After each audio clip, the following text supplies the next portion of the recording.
Alors, question, j'aimerais savoir si vous êtes d'accord avec la loi interdisant la publication des vidéos des violences policières. Alors, je ne suis pas d'accord avec cette loi, parce que, et je ne suis pas le seul, hein, il y a des gens qui ne sont pas des gauchistes échevelés, comme le président, le procureur à la Cour de cassation, M. Molins, qui dit que c'est pas une bonne idée. Ben non, c'est pas une bonne idée.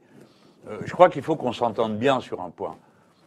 Il n'y a pas de société qui existe où il n'y a pas de police. La question, c'est donc pas pour ou contre la police, c'est quel type de police et qui fait quoi. Bon. Moi, j'ai dit que j'étais pour désarmer les policiers dans les manifestations. Alors on m'a dit, ah oui, mais vous avez vu à Dijon, ben justement, à Dijon, il y avait 40 policiers, il n'y en a pas un qui y a été, et pourtant il était armé.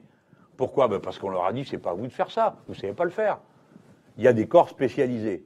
Alors, la police, c'est une partie de la fonction publique qui a des responsabilités considérables. Donc, quand vous avez des responsabilités considérables, vous avez des devoirs considérables. C'est tout, c'est pas abusé de le dire. Ceux à qui ça plaît pas, ils font un autre métier.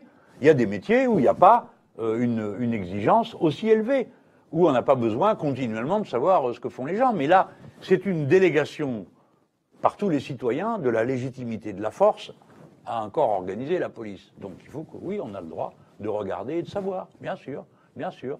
Et il y a plusieurs grosses affaires qui n'auraient jamais été élucidées, qui n'auraient jamais été présentées comme des affaires dans la justice si on avait pu les filmer. Alors c'est quand même un comble, hein.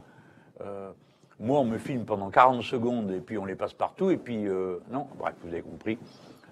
Je ne veux pas refaire d'histoire ce soir, mais je suis contre cette loi et elle rentre tout à fait dans le cadre d'une dérive, c'est même plus une dérive maintenant, une espèce d'institutionnalisation de l'arbitraire et du régime autoritaire, parce que la Macronie est devenue un courant libéral autoritaire. Voilà.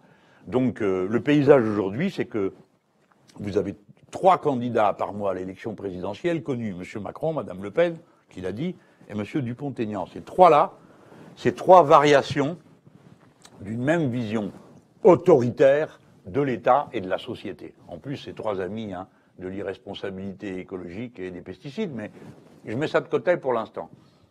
Et nous représentons une autre manière de voir les choses, qui fait confiance, sans naïveté, au contrôle mutuel, à l'engagement, à la responsabilité, plutôt qu'à la trique, comme c'est le cas aujourd'hui.